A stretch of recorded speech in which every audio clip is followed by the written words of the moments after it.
Today is the World Day for the elderly, abuse of the elders. And we are celebrating this day, we are marking this day to underline the seriousness and the commitment government of Kenya gives to protection and care of older persons. Today we are also launching the Kirinyaga Rescue Center for the Aged. And we have, behind me is the administration block, and we have witnessed this with a number of invited older persons. This rescue center is going to be a temporary home for those elder citizens who are abused or neglected or abandoned. And this center will be a home of hope and also care. Now, as this center or this facility was identified following a baseline survey done by the ministry in 2014, which identified Kirinyaga, Kisii, and Kilifi with the highest incidences of abuse of elders. We believe with this center now, we'll be able to increase awareness and civic education to the communities and the people of Kirinyaga to protect and care their people, and also the people of Kilifi and Kisii. It is culturally wrong for young people, children, to abandon and abuse their elders or their parents. It's our wish that this culture continues and this practice be scaled up across all our communities in our country. Now, further, as a ministry, we have come up with so many programs to protect and care for the elderly, the senior citizens. In Kirinyaga, we have a number of beneficiaries through Inua Jamii and also other government programs that supports older persons. So I'm happy that we are working as a team with the National Assembly and also the county government to ensure our senior citizens in this country are protected, they are safe and secure. Thank you. Unajua hizi ni tarakimu, these are statistics. Hii ni tarakimu ambayo ilifanywa. Na hapo mwaka wa 2014 utadisi ulifanyika na ikatambua kwamba Kirinyaga, Kilifi na Kisii wanaongoza kwa ile dhuluma ya wazee. Na pia miaka 2 iliyopita tulifanya hesabu za watu na mali katika nchi hii na nyumba, hesabu ya watu na nyumba mwaka wa 2019, na ikaonekana kwamba kuna zaidi wale kaunti ya Machakos, Makueni na Kitui wako na wazee wengi zaidi ya 5,000 ambao wameishi miaka ya 90 na kuelekea mbele na kuelekea juu. Hapa karibu na Kirinyaga, kaunti kama Murang'a, kama Nyeri, kama Kiambu wako na wazee wengi ambao wamefikia miaka ya 70 na kuelekea. Kwa sababu hiyo tunaona kwamba wazee wanaweza ishi miaka nyingi katika kaunti ya Murang'a na hata nyingi zaidi katika kaunti ya Machakos hapa jirani, ama Makueni ama Kitui. Kwa hivyo changamoto ile tunatoa ni kwamba sisi pia kama wakaaji wa Kirinyaga tuweke bidii, tulinde wazee wetu, tuchunge wazee wetu ili waishi miaka mingi na waweze kuwapatia hata baraka na mashauri ya kuongoza, ya kuendeleza kaunti hii. Hii ndio changamoto ambayo tuko nayo. We have had a discussion as a government on how we will deal with the legacy list and the exemption list. And we have agreed that the exemption list will go out there and rectify the errors in registration and migration of beneficiaries to the new register. So we will roll out that one. And after we have completed the registration and mainstreaming of those legacy lists, we will then apply to our Minister of Finance for exchequer with a full payroll. Now, for the new registration, we have also suffered as a government in terms of revenue. So this will not be the best year to ask for additional allocation to cover the new members. We would want to deal with those we already have in our register. They were already captured, but they are not benefiting. COVID has really impacted heavily on our revenue base. So it might be a tall order to the Ministry of Finance to give us additional money, especially this financial year.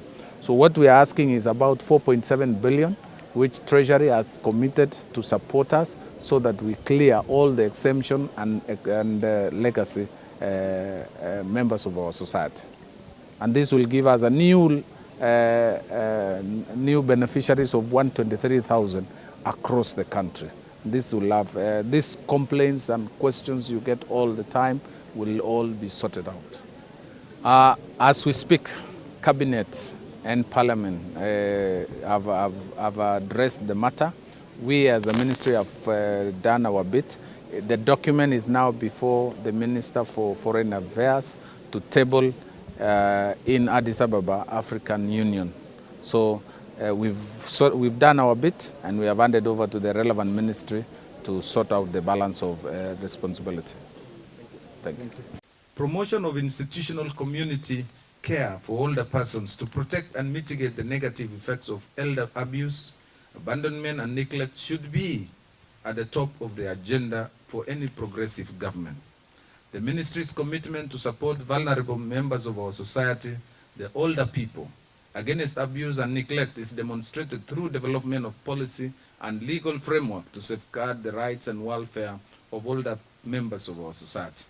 These include the National Policy on Older Persons and Aging 2018, the National Social Protection Policy 2011, and the ministry has also developed a National Family Promotion and Protection Policy, which focuses on family strengthening initiatives where families are urged to take up their traditional roles of supporting and taking care of the elderly. We are also in the process of ratifying Protocol on African Charter on Human and People's Rights on the rights of older persons in Africa, which recognizes the rights and freedoms of older persons as enshrined in this protocol. We are members of the League of Nations, and the protocols that are signed internationally through the UN and African Union, we are signatories to these protocols. So as a country, we have already tabulated that protocol, domesticated it. It's now before the Ministry of Foreign Affairs to table it in African Union headquarters in Addis Ababa, so that we respond, so that we comply with these international protocols as far as older persons are concerned. The government continues to implement social protection programs across the country to cushion vulnerable Kenyans and improve their livelihoods. The older persons cash transfer Inua Jamii, which the ministry has implemented since 2007 to cushion older persons from poverty, vulnerability, and currently covers 833,000 older persons out of 1.2 million 70+ older persons. In Kirinyaga, Kirinyaga County, 15,576 older persons are benefiting under Inua Jamii, spread across the 4 constituencies, accounting for 60% of older persons 70 years and above in this county. Nataka watu ya Kirinyaga mutoke kwa hiyo orodha. Muwe watu wa kuchunga wazee wenu. Muwe watu wa kuchunga wakina mama na wazee. Take responsibility. How do you explain someone who suffered? Alienda mtoni asubuhi kuchotea we maji, ukaenda shule, akalala njaa, akakupeleka shule, sasa unaitwa profesa, sasa unaitwa daktari, sasa unaitwa mwanabiashara, unaitwa mheshimiwa, alafu mama yako analala nje, baba yako analala nje. It's unfortunate. It's a very sad situation. Can we rise up to the occasion? Let this rescue center be the last one in Kirinyaga. Let it be the last one. let us have this and people take responsibility. We convert it to a cultural center. Mahali tuna exchange ideas. The center should not be an encouragement, therefore, to abdicate responsibility and abandon our God-given responsibilities of taking care of our older family members. Now, there is a new category of wazee. Wazee wanataka parking kwa county ya Kerugo ya Kutus. Wanatakiwa wapewe parking. Wanatakiwa wapewe mahali ya kukaa. Wakifika town, wakifanya biashara yao, wapewe. Tunataka benki wawekewe hao viti. Mahali wakienda kutoa pesa na kuweka pesa, wawekewe viti. Ofisi za polisi na pia huduma centers, wazee wapewe nafasi yao ya kwanza. Na hata wakati wa uteuzi, nikiangalia county assembly ya Kirinyaga juzi walikuwa kwa runinga kwa arewa mwezi moja. Nikiangalia county assembly, wale wazee natafuta wale kama naona hapa, siwaoni kule. Imefika wakati tuanze kujadiliana pia wazee wateuliwe, waingie Senate, waingie National Assembly na pia waingie County Assembly. Hili maoni na historia ya nchi hii iwe inazungumziwa katika hii nyumba ya kutengeneza sheria. Ukienda Nairobi na we ni mzee wa miaka 70, hata kama nikiambiwa kama wizara tu wapatie kila mzee miaka 70 kadi, akifika Nairobi anaweka kari yake bila kutafutwa na wale parking, anawekelea kwa dashboard na alipishwe. Hiyo ndio heshima tutapatia wazee. Akifika benki tuwe na counter. Other countries that have enabled this wazee, wako na counter ya wazee. Akifika kila kitu inasimama, mzee anahudumiwa, anaenda, laini inaendelea. So tukiendelea hapo mbele hata tutaweka sheria ikitakikana. Lakini tuanze na kujifundisha hii tabia ya kupatia mzee. Matatu ukiingia mzee anasimama, mtoto anaketi chini na anasema amelipia. Ukienda kanisani, mama anasimama, mtoto ameketi chini, alifika mapema. Ukienda hospitali, unapata mtu kijana anahudumiwa, mzee hapa amekaa, unakuta hata wengine wanalala. Juzi tukipeana pesa ya Inua Jamii, tumetoa directive, mwongozo. Wawekee wazee hema kama hii na viti.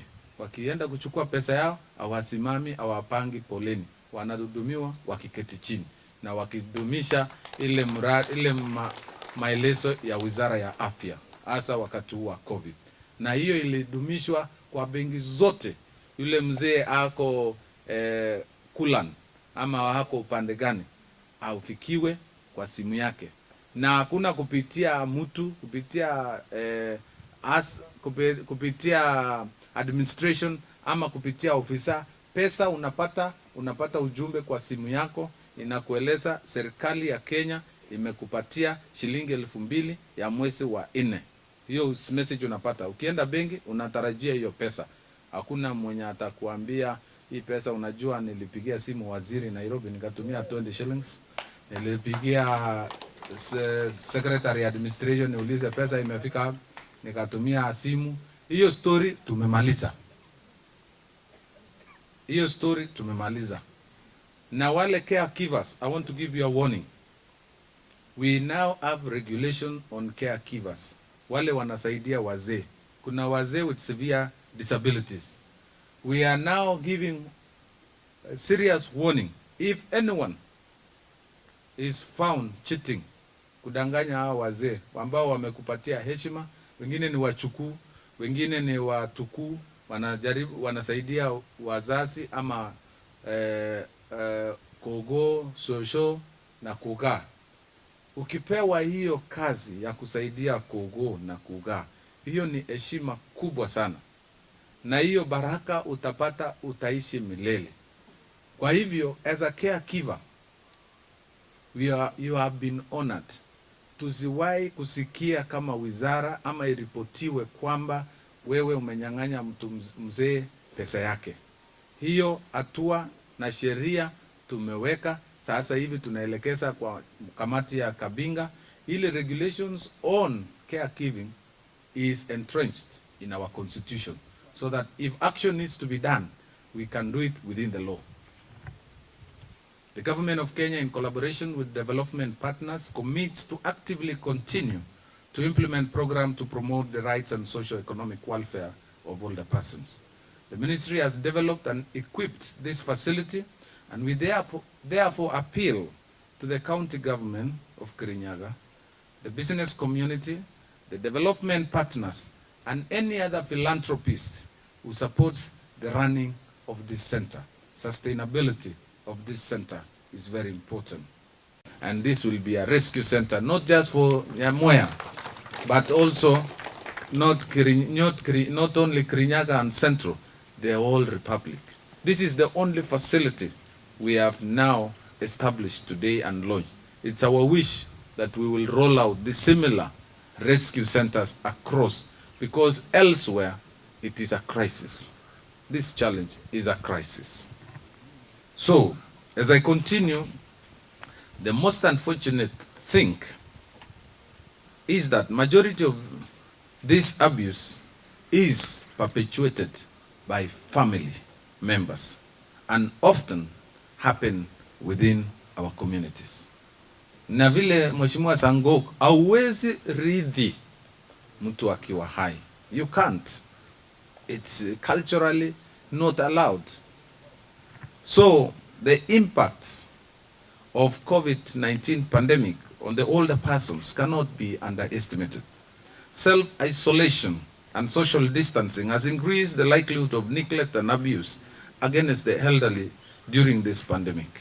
According to 2019 census, the population of older persons 70 years and above in Kenya is 1.24 million against a population of 48 million Kenyans, which is 2.6% of the country's total population.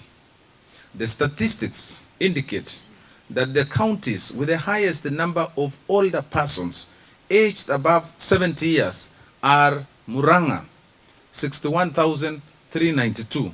Hawa wanachunga wazee wao. Meru, 57,292. Wanachunga wazee yao. Kiambu, 56,110. Kakamega, 54,249. And Machakos, 49,150. Hawa ni wale top 5 ambao wazee wao zaidi ya miaka 70. Hiyo ndio tarakimu. Interestingly, the counties with the largest number of very elderly persons, 90 years and above, are as follows. Machakos, 6,382. Kitui, 5,769. Makueni, 5,720. This is the lower eastern of Kenya. And then followed by Murang'a, 5,481. Meru, 5,350. Kirinyaga County at 26,325 older persons above 70 years, out of whom 3,133 were in the age bracket of 90 years and above. 3,000. So kuna nafasi hapo. Wazee wengi wako wengi wakiwa 70 hawafiki 90. Kuna shida hapo katikati. Nyinyi watu ya Kirinyaga mulinde wazee wenu. Tuwe tunaongoza, tuwe na wazee 90 years and above, the highest in the country. It also explains the livelihoods, the experiences that these people are going through. This longevity can be attributed to strong family networks that provide care and support for the aged. It can also be attributed to affordability of living, healthy diet and good medical care, emotional stability, satisfaction of what one has, whether poor or rich, among other factors. Kenya life expectancy has increased from 52.4 years in 1999 to 59.7 years in 2009 and 65.4 years in 2019. This can be attributed to economic, social, and health factors leading to improved livelihoods that has trickled down to development. And on this one, the challenge now goes to the counties. our life expectancy, our livelihoods is changing. Our economic opportunities are also improving. We now have a full government in Kirinyaga, which is expected to do health issues, early child, nutrition issues, and equally improve the living standards in terms of water, in terms of commuter transport and network. These all contribute towards life expectancy. But let me also inform you, across the world, Hong Kong, the life expectancy is 85.29 years. That is the highest in the world. Japan, 85.03 years. Macau, 84.68. Switzerland, 84.25. And in Poland, in Hong Kong, the females' life expectancy is higher than men, just like here in Kenya. Sijui shida iko wapi. Females' life expectancy in Hong Kong is 87.8 years, while male are 82 years, a difference of 5 years.